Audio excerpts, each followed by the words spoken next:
Ken Woolley for, golly, we were figuring it out, darn near 35 plus years as we have visited on and off again during his successful career and my stumble along career, but I'm grateful to have him with us today.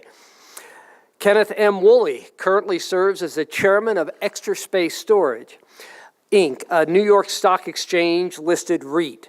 Mr. Woolley is the founder of the company and served as the CEO from 1977 through March 2009. It was during that period of time that his leadership skills were truly tested as he served for 3 years as a mission president in the Moscow, Russia mission. In addition to being the only S&P 500 company headquartered in Utah, Extra Space Storage is the nation's second largest self-storage company, operating over 1,600 properties with over 1 million tenants nationwide. Over the last 30 years, Mr. Woolley has developed in Las Vegas, Nevada, 1,700 apartments and 42 projects. In addition, Mr. Woolley is the founder and current principal owners of 3 small airlines, 2 in the United States and 1 in Europe. Earlier in his career, Mr. Woolley taught corporate strategy at Brigham Young University and worked as a management consultant with Boston Consulting Group. Mr. Woolley holds a BA in physics from Brigham Young University and an MBA and a PhD in business from the Stanford Graduate School of Business. He's been married for 49 and a half years, and he was telling me he's only 50, so someone with math will be able to help me with that understanding. They have 7 children and 27 grandchildren. He's from California, New York, and is located in Utah only in his adult years. We welcome Mr. Ken Woolley to the stage.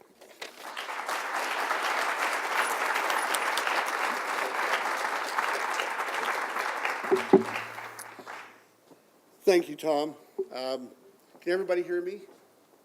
From this mic, is this, it's working now. Okay, good. Glad to be here at Utah Valley University. As I drove into campus, I don't come here to this university very often. I've been here a couple other times and realized that you've got a wonderful, huge, growing, vibrant university and a growing, vibrant business school. How many of you here are in the business school, by raise of hands? Okay, you're all in business. You know, when I was an undergraduate, are you in mostly undergraduate? Any graduate students?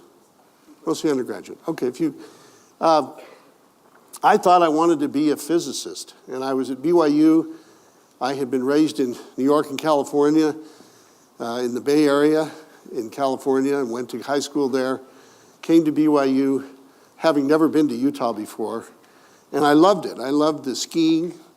We should all be out skiing today. What are we doing here? This is a great day for skiing. And I loved rock climbing, and I loved the hiking, and I remember the very first month I was here, I climbed to the top of Mount Timpanogos, and how many have done that? How many by raise of hands? Hey, that's great. So we've got some hikers here. And I fell in love with Utah.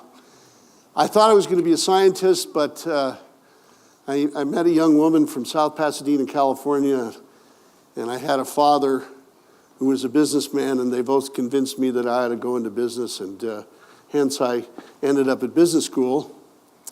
And I never really knew at that time what I wanted to do in life, so I took a job as a management consultant.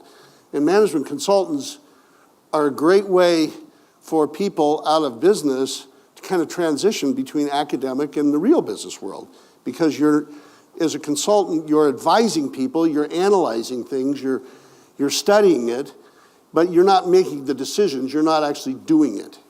And I lived in Boston a few years, and we advised large corporations, and it was an interesting academic, exciting work to advise large corporations on corporate strategy, but it wasn't that exciting for me.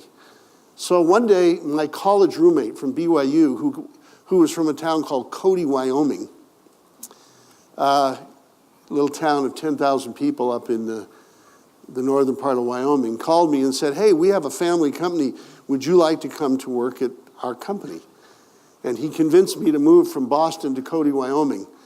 And I sold my home, and my next door neighbor said, oh, you're going to Wyoming. That's great. Your kids can play in the Pacific Ocean.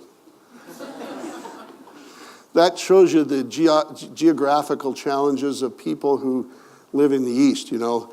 They think of the world as being the East Coast and California, and everything else is flyover country. And so Wyoming and Utah and the rest of this Mountain West part of the world is flyover country. Anyway, while I was at Stanford Business School in 1970, I worked for a man named Keith Garner, who I knew from childhood. I grew up in the Bay Area.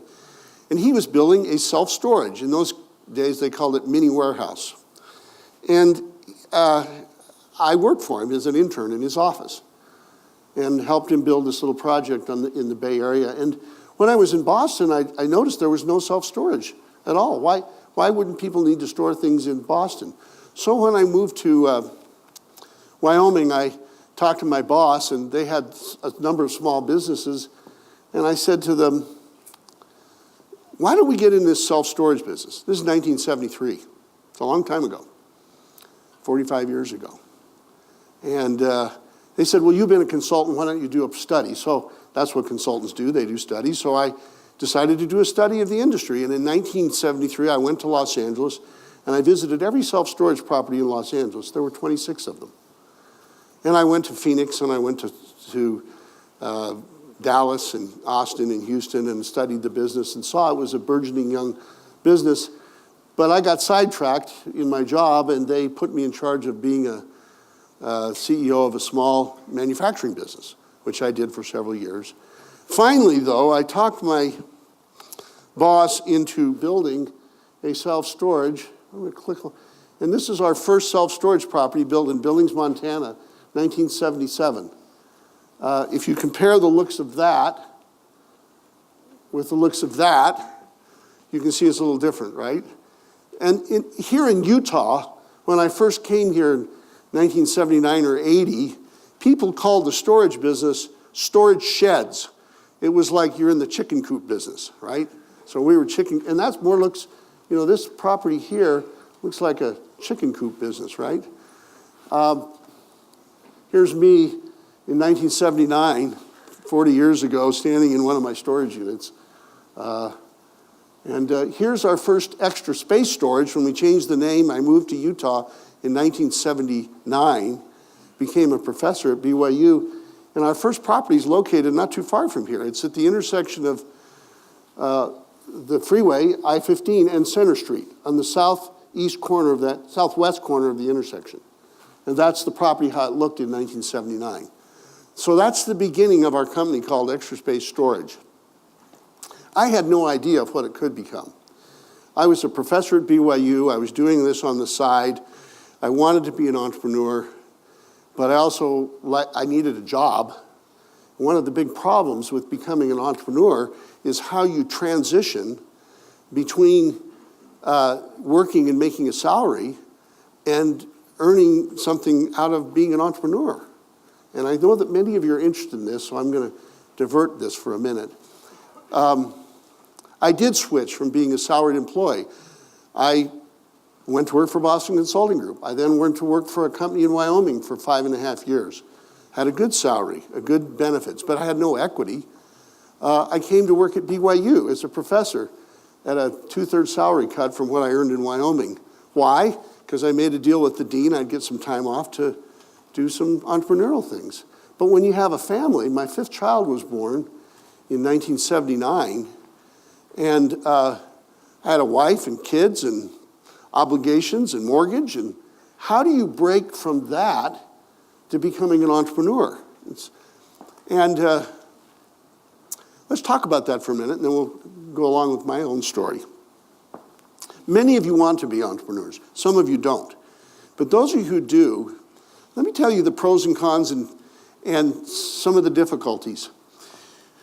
When you're in your 20s and you're young and your responsibilities aren't great, you have all the energy, but you have none of the experience that can lead you to help you make decisions and help you get the right idea and help you to put a team together.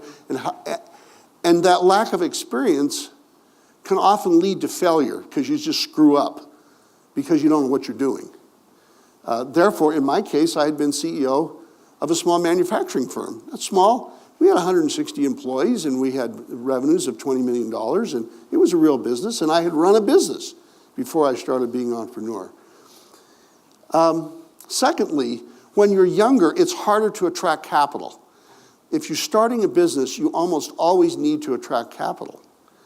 And attracting capital is difficult when you're 25 years old and you haven't had a track record, and who's going to bet on you? Because usually somebody needs to bet on you to attract capital. Fast forward a little bit. Let's suppose you get a corporate job and you get your family, your obligations, and you're now 40 years old or 45 years old. You're still thinking, I want to be an entrepreneur. But what happens? When your paycheck's $200,000 a year and your children are in high school and you have obligations, it's pretty hard to make a switch from that paycheck to taking risk. So if you look at the right time frame, I would say the right time frame, and many of the most successful entrepreneurs start in their 30s, when they're still got a lot of risk in their blood, but they didn't get their obligations too high so that they could start a business. I didn't know that at the time I started Extra Space Storage. I was just doing something that I thought I could make it work. And so over the next 20 years, really from 1979 to 1998, I developed self-storage properties. I had a small business. We were first located here in Provo. I then moved it to Salt Lake in 1985 and stopped being a professor at BYU except part-time. Tried other businesses. I tried a mining business. I got involved in an electronics business. I started building houses in Salt Lake City. I started doing apartments in Las Vegas. I invested in an ice cream manufacturing business in England. I was very scattered. Meanwhile, I was developing self-storage. The real estate business tends to be very cyclical. And there are booms and crashes. Right now we're in a boom. We were in a crash 10 years ago. We were also in a crash in 1990, in 1989. We were also in a crash in 1981 when interest rates went to 18%. So soon after I started Extra Space, it was a little more difficult. I'm going to go back to the timeline here. 1998 was a big year for me. And I want to tell you a story of what happened to me. I had these diverse businesses. Extra Space was doing okay. I had built and sold more than 50 properties. We owned 12 properties at the time. But I had never built a big company. And by this time, I was 50 years old. 52, I think. And I had been an entrepreneur, but I had never built a business. And BYU asked me if I would come back and teach a class in corporate strategy. How many of you taken a class in corporate strategy by raise of hands? You haven't yet, okay. You will, I think, don't they have to, Norm? Yes. Yeah, okay. Well, one of the principles, I was reading up on corporate strategy in preparation to teach this class. And I thought about reading all about different companies and how they were started and what the structure of corporate strategy was and what the right elements were. And I thought about my own life, and I thought, I have a crappy corporate strategy. I've never really built a business that was successful. I had an iteration of a number of development deals, but I never built a company. I'd gone through some tough times, almost went under in 1990. And I started reflecting on Extra Space. And also my other businesses. And some of the principles of corporate strategy, which are important to think about, is you should focus on your strengths, either as an individual or as an organization. You should, in other words, build on your strengths, whatever you're good at. And I knew I was good at deal making. I knew I understood the self-storage business very well, better than almost anybody. I knew how to finance things. I knew how to operate it. But I hadn't focused my life on it. Secondarily, you need to have a well laid out strategy for the future. You need to have a vision, a goal. And it needs to be single-focused, single-minded. when you scatter yourself too greatly, or when a company scatters itself, it loses its way in the weeds and it often is not successful. So those two principles I started thinking about. And I made a decision I was on vacation in Africa, and I had broken my collarbone 2 weeks before we arrived in Africa to go on a safari. And so I was sitting around in the camp thinking about this and reading about corporate strategy. And I came back in January of 1998, 21 years ago, said to my staff, of which there were about 5 or 6 people in the office, we're going to build Extra Space into a great big company. That was my goal. So here's what happened. What do you need to do to build Extra Space to a big company? I figured, well, I had to have a vision. Well, I changed my vision. I needed to be single-minded. I needed capital, I needed a partner, and I needed a team. Now that third one, first of all, why do you need a partner? Why do you need a partner? Many entrepreneurs don't like partners. They're very single-focused. Their businesses they're the king and everybody else is the serf. And and it reminds me of and they often have an attitude of my office mate in Stanford, who said, there are 2 types of people in the world, the screwies and the screwers. And you have to decide which you're going to be in life, the screwy or the screwer. What do you think about that idea? Is that right? You either, in your relationships, you're either taking advantage of somebody else or you are being taken advantage of. Is that a good philosophy? No, it's a horrible philosophy. In business relationships, you want to try and build something in your relationships and in your business where whatever you do is win-win for the other side. And it's not a situation of a screwy and screwer. The other problem, and so many entrepreneurs are a little like that. The great benefit of having a partner, in every business I've been involved in, and I've been involved in 20 or 30 of them, I have had a partner. I've never done it without a partner. People say, how do you get along with partners? I said, I don't know, I just get along with people. This is the benefit of a partner. Number one, when you're trying to build something, if you have someone who you're equally yoked with, and you're not all by yourself doing it, you can bat around ideas, and you can, your ideas and his ideas or her ideas can be worked together to formulate a better idea. Also, when things go well, you can exult or celebrate the success.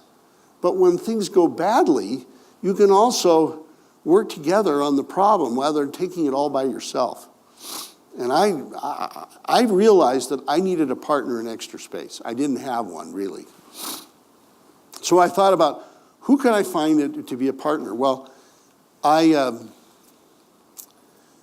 had met a man named Spencer Kirk, who had been a very successful tech entrepreneur. I had built a company called Megahertz here in Salt Lake. And it had grown to 1,500 people. It was the first company to introduce really mass-produced modems for notebook computers. And later, the Palm Pilot was introduced by Megahertz, which is really the first precursor to what we have with the cell phone today. It didn't have a phone, but some of you may have heard of it. But Spencer, at age 36, I was on his board of directors. I watched him as a CEO. We took the company public in 1993. It was sold in 1995 to another company, a very successful exit. And here's a man at age 35, 36, who was retired and independently wealthy and wasn't doing anything. And so I approached Spencer and I said, Spencer, why don't you come into the storage business with me? And he said, no, Ken, I'm not interested. It's a seedy business. What do you mean it's a seedy business? He says, it's kind of like pawn shops or payday loan companies. I said, no, it's not. He said, yeah, it is. When you drive along the freeway, you see an old cinder block building and you see some, a concertina wire with a fence and a gravel driveway. You go around to the front and there's a guy with a tank top on and tattoos holding a shotgun and a guard dog looking over people's crap. And that was his image of storage, you know. It was the low-life, you know, really tough stuff. And I said, no, you know, don't, that's not the business. It's a very different business. You saw the first slide I put up there with the beautiful building that was there. So I took him some properties we were under construction with in California and showed him, and also in Massachusetts, and convinced him that he had to go in with me. So he came in, agreed to put capital in, we became partners, and we had a vision to build a company. At the time, we had 12 properties. Secondly, we needed capital. Well, real estate is capital intensive.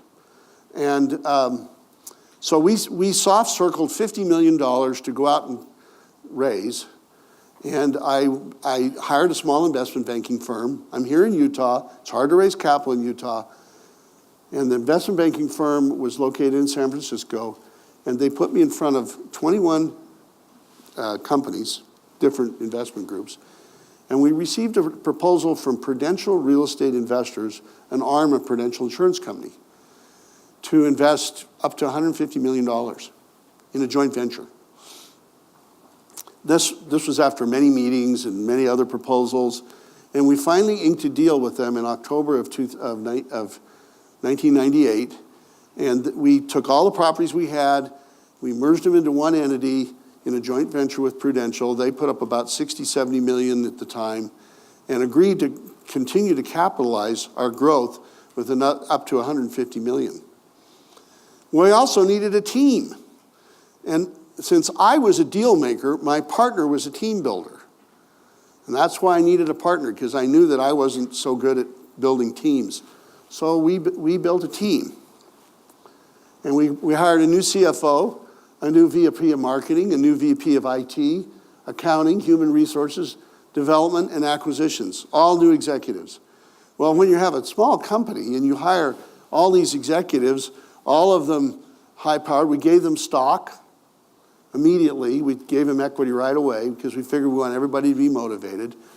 And IT, you know, our computer was sitting in a closet.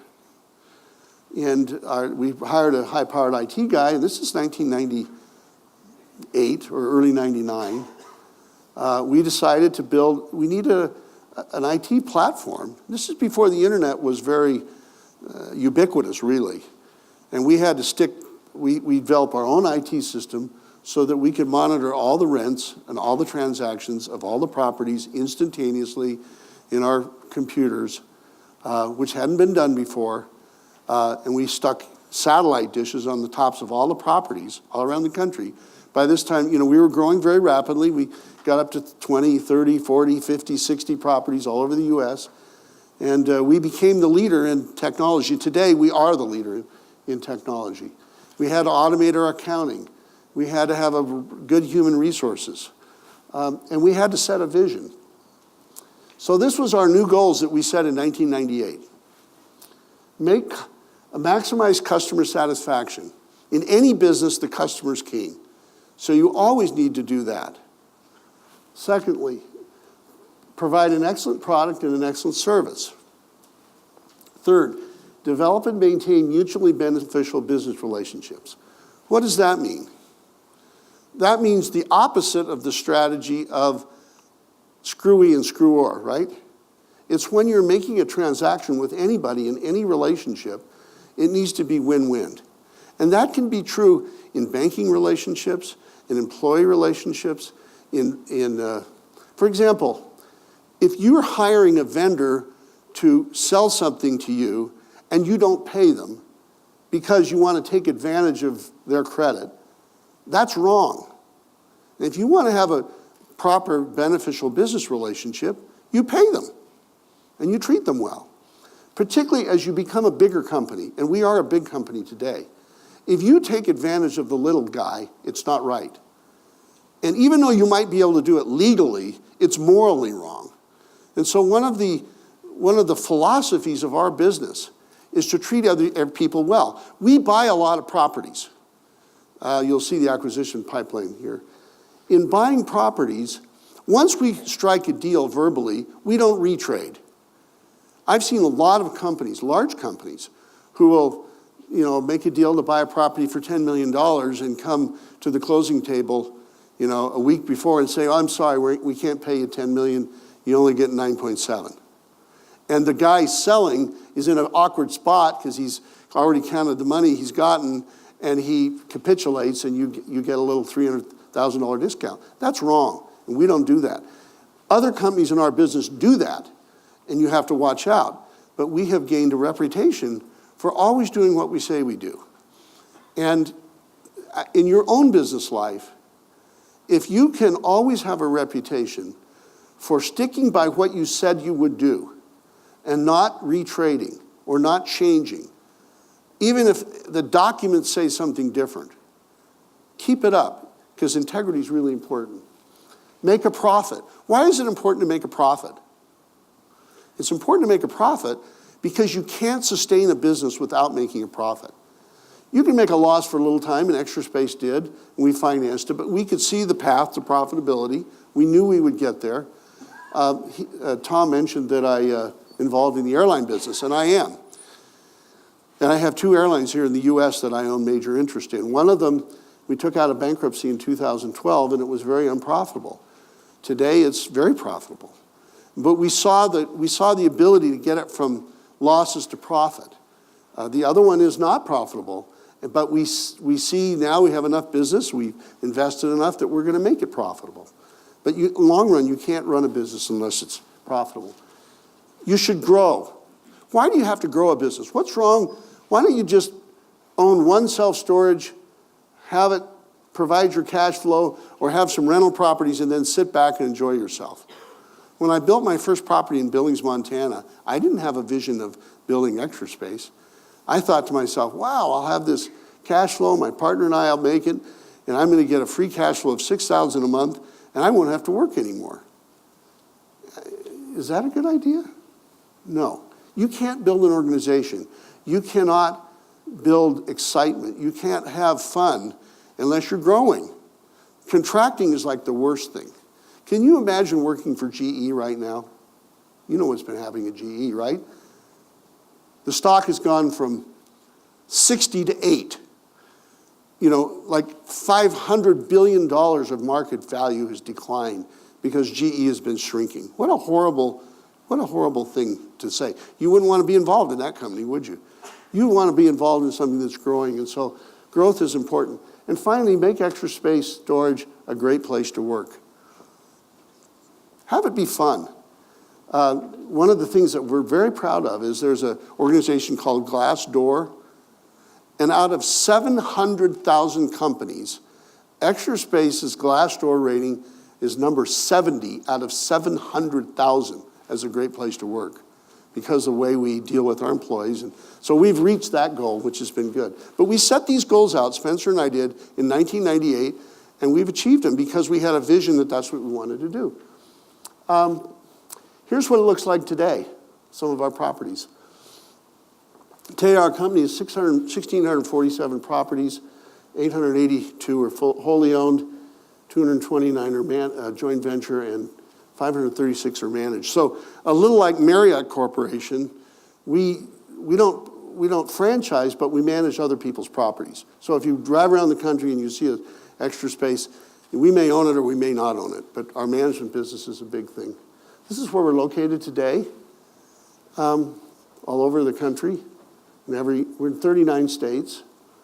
We have major presence up in the Northeast. It's basically where the people live, because that's where our business is. I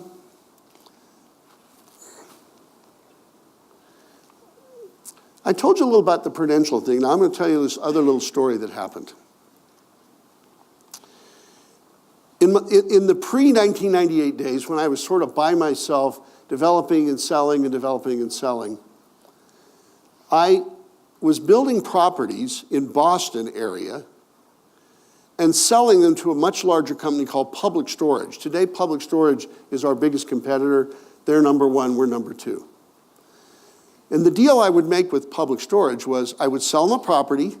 It was completely vacant because it had just been completed, hadn't been, and these properties take about 3 years to lease up to get full occupancy.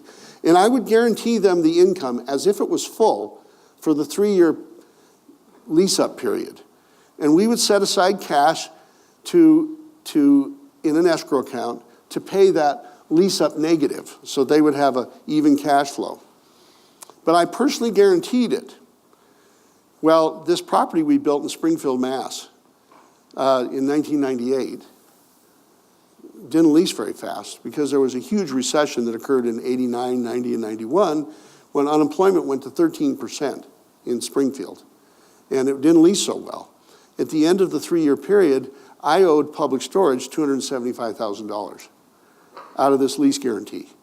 I didn't have the money. I was really broke. I was struggling. I didn't know what to do. I was kind of angry because I thought they hadn't managed it very well, and that's why I didn't lease up. But in my heart, I knew the real problem was there was a bad recession, and we were both the unlucky victims of that recession. So I went to them sort of hat in hand and said, look, I'm sorry, I don't have the money, I can't pay you. Can I give you a note, and can we work it off over the next few years? And we agreed, and I gave them a note, and I agreed I'd pay them, and it took a little while, and about 2 years later, I was able to pay them off. Never thought about it anymore. In 1998, so this is like 6, 7 years later, the guy at Prudential Insurance who made the decision to invest $150 million with Extra Space called the guy at Public Storage as a reference on me. The guy at Public Storage said, well, yeah, we know Ken, we've known him for a long time, and told the guy at Prudential about this issue with the note and how I had this problem and I had met my commitment and I had signed the note and I'd paid him off. And then he said, every other developer we did this kind of deal with has screwed us and just said, screw you and we're not going to pay you. He was the only one who did what he said he was going to do. It was that issue or that note, which I had no idea at the time, which led Prudential as part of their decision to invest $150 million with us. Your reputation follows you. Now, fast forward. 2004, we decided to take the company public. We kind of run out of capital sources. We had over 100 properties at the time, and we were in New York, Spencer and I, trying to figure out how to get more money, and the investment banker says, well, look, why don't you think about going public? And I thought, oh, heck, that's a big pain. And I did, well, I want to take it as a public company. It's going to be a lot of work. I don't know. Finally, I said, you know what? Nothing ventured, nothing gained. Let's give it a try. So, meanwhile, my partner, Spencer, we worked very closely together. The next week, got a call to be a mission president and said he was leaving in 6 months. Great. I said, well, let's see if we can go public before you leave. Okay. Well, this was in November of 2003. We did go public in August of 2004. He was left and gone. We raised $290 million. It was the largest public offering ever done by a Utah company at that point. During the negotiation to go public, we had to negotiate with Prudential to buy them out of these ventures that we had with them, and so we could put it all in the one company to take it public. In the process of negotiating with Prudential, our attorney got exasperated with the Prudential guys and saying, they're trying to screw you. You need to sue them because they're not being fair. And I said, we don't sue our partners. We got to work this out. Charlie, our attorney, kept saying, no, you need to sue them. I said, we're not suing anybody. Let's go and see if we can work it out. Well, we worked it out. He felt that Prudential took a little advantage of us. Maybe they did a little bit. But we got it worked out, and we bought them out of most of what they owned with us. We went public very successfully. Now, meantime, there was another company called Storage USA. Storage USA had been founded in 1988, had gone public in 1994, had grown very rapidly, very successfully, had over 450 properties, and had been acquired by General Electric in the year 2000. And I knew the guys at Storage USA, and I knew the guys at GE. And I had gone and talked, before we went public, GE had invited me to go skiing with them up in, they had a kind of a get-together, and I was at Deer Valley, and I was on the ski lift with the head of GE Real Estate. And I said, hey, we want to buy your storage business. Now, their 450 properties were 120 properties, okay? And he says to me, well, you can't, you're too small. I says, yeah, but you're going public. We're going public. And he said to me, well, after you go public, come and talk to me. So we went public in August. 2 weeks later, I went to meet with GE. And I said, we want to buy your company. And we had these discussions. He says, yeah, it's going to be 2.3, 2.4 billion. You know, we're public, but we're like 600 or 700 million. We're not 2.4 billion. Make a long story short, they decided to sell the company. We felt it was a great opportunity to buy it, but they were 4 times our size, 3 or 4 times. And they said to me, this is secret, you can only talk to a few people. They knew we needed a partner. We'll only allow you to talk to the government of Singapore, California Pension Fund, and the New York State Pension Fund. Well, we didn't know those people from Adam. Our investment bankers put introductions, but how do you convince someone to put up $2 billion when you've never met them before and you don't know them? And I said, well, we should talk to Prudential. And GE guys said, no, Prudential's too small. They don't have $2 billion. They're not going to do the deal. And I said, yeah, but we want to talk to him. He says, no way. So I was sort of stymied. Meanwhile, we'd made an offer. Other people had made offers. So the Prudential, one of the senior Prudential people was here in Salt Lake for a meeting, and I said to him privately, I said, look, there may be an opportunity for us to buy this company. Do you think Prudential would be interested? He says, oh, I think they would. And I said, I know I'm not supposed to really tell you about this, but I'm going to tell you anyway. And so I called up the GE guy and said, I want to come talk to you. So the day before Thanksgiving in 2004, I went to Connecticut, met with the GE guy in his office, and I said, we want to have Prudential come to be our partner. He said, well, I'm not going to let you talk to Prudential. And I said, well, he said, your offer's too low. I said, okay, I'll raise my offer by $100 million. I was at 2.2 billion. He said, and I've never, ever negotiated in $100 million increments. Have you ever done that? I've never done that. I was acting as if. I was play acting. I'll admit that. I mean, I was just trying to make something happen. I'm the little guy trying to swallow this big thing. Anyway, so he said, okay, you come up 100 million. You're not there yet, but if you do that, you're getting close. Go talk to Prudential. So I called up Prudential. I said, look, I want to tell you about this whole deal. They said, all right, next week come to our offices. So I was in their offices with our CFO, our investment banker, and me in front of these 9 portfolio managers. Now, Prudential was managing money for different pension funds, and they had 6 or 7 different platforms where they invested in real estate. And a $2 billion check was a lot of money for them or anybody at that in 2004. Today, it's not as big, but 15 years ago it was.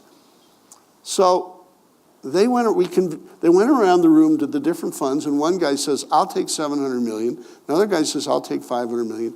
They went around and they subscribed $1.8 billion of equity to Extra Space to joint venture with us to buy Storage USA for $2.3 billion, as long as we could raise $500 million. And the next day they gave me their commitment for $1.4 billion, $1.8 billion, which I couldn't believe myself. So long story short, it was more complicated than I could talk. We had a lot of negotiation back and forth. And we ended up buying Storage USA with Extra Space putting up $500 million and splitting up the properties and doing a joint venture with Prudential for the balance in 6 different joint ventures with 6 different Prudential entities. That was in 2005 when we closed. Today, we still have much of those joint ventures. We bought out some of them, And since it's now been 20 years since we first started with Prudential, we had a big party. Last September, we invited the Prudential senior people here to Utah. We went to a ranch. We had a big get-together as a celebration of 20 years as a partnership. Again, partners are important. One of the things so that was sort of a defining thing for our company. And since then, the company's done very well. We've gone public at $12 a share. This is sort of how we do. Now you look at this and you say, well, this is 51 quarters of same-store performance. This is against our other public peers. There are 4 main public companies in the storage business: Extra Space, Public Storage, Life Storage, and Cube. We're the leader by far in just same-store performance. This is the performance of our FFO, which is effectively our earnings per share, which is compared to our competitors since we went public. This is our dividend increases. Our 10-year total return is 1,200%. It's number 2 of all REITs, all real estate companies in the United States. We're number 2 in return. We're number 1 in. This is the growth of properties since 2009. So I told you about Glassdoor.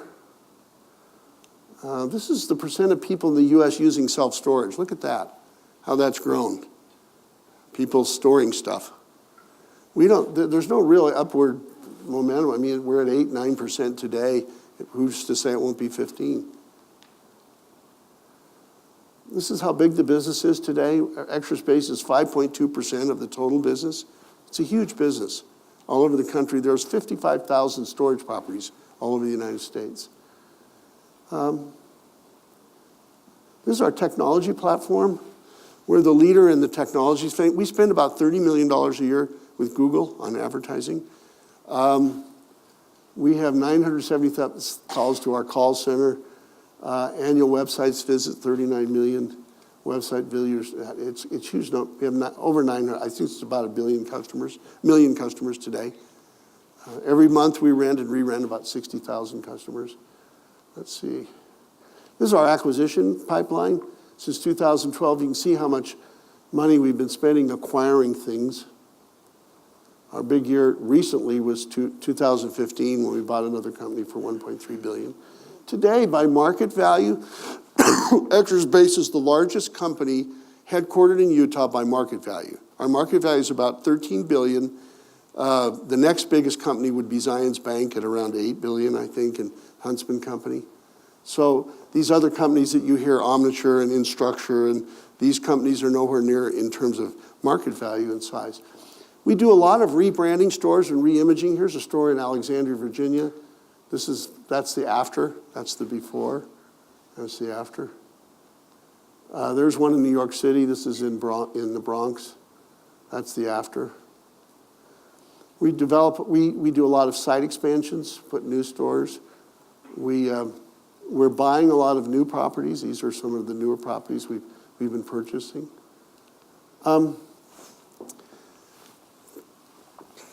We don't have too many more minutes. I hope this has been interesting. I want to say one thing. Tom said to me when we walked in,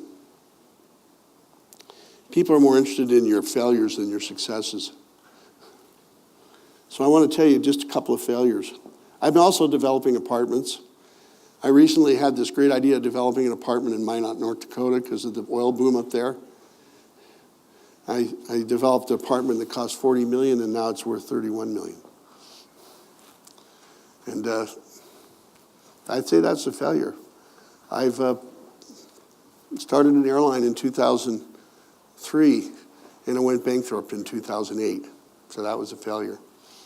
So I just want you to know that being an entrepreneur, and I have been, I've had a number of failures. Extra Space is my best success, and I would credit that on what I told you about, the vision, and frankly, having a great partner, Spencer Kirk. With that, I'm going to open it up to questions.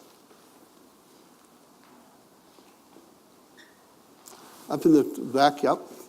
Yeah, so when you first started going to BYU and getting into business, real estate investments, and other things, what exactly did you do to get capital? Was that just from somebody you knew? Was that through? That's a great question. You know, how do you get your first capital? I didn't have any capital. I had no money from my family, nothing like that. The very first one I built in Billings, I convinced my boss to go in with me, and with his credit, we leveraged at the hilt, and I got effectively sweat equity of 50%. But when Extraspace started, I was able to get capital from the people I had worked for 5 years. It was like I was an indentured servant in Cody for 5 years, and because of that, they said to me, look, if you want to start this new business, we'll put up the capital. And so really, for my work with them, they were willing, because they knew me, they'd worked with me for 5 years, they put up the capital. Secondarily, along the way, I met another wealthy man in England who believed in me and backed me on several other ventures early in my career that gave me capital. So I didn't use venture capitalists.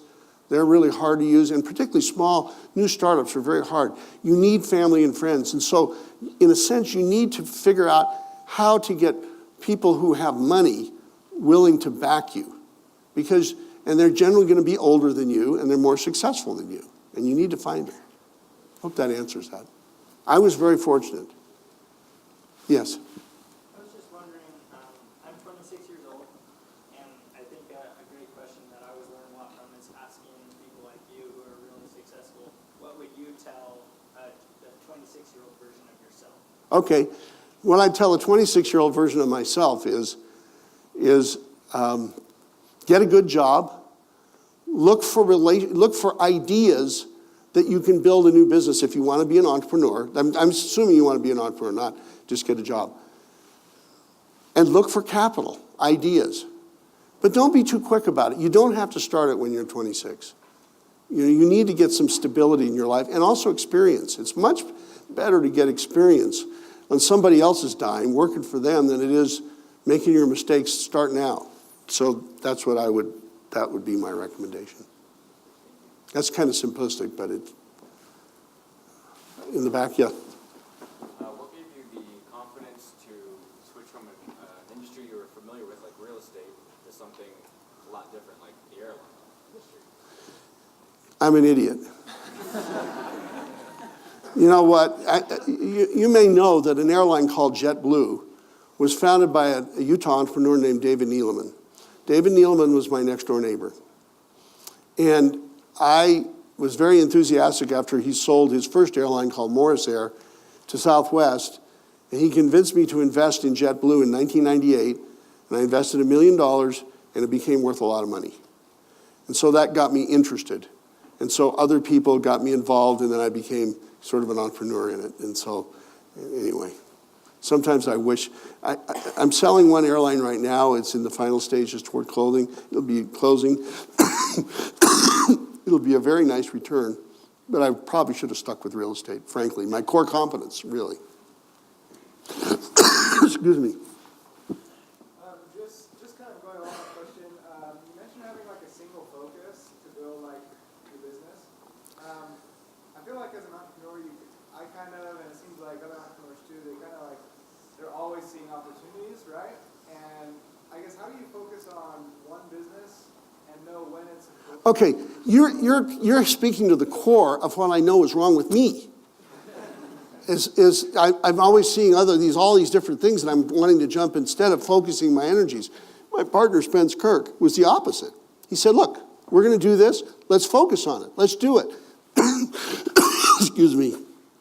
It's hard to do, but you have to discipline yourself. Now, I haven't been very disciplined. But if I hadn't had a partner that forced me to be more disciplined, this never would have happened. That's another reason for a partner.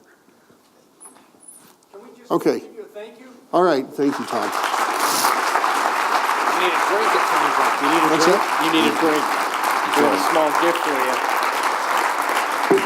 Thank you, Tom. Hey, it's been great to have him here. Thank you for being a great Wolverine audience.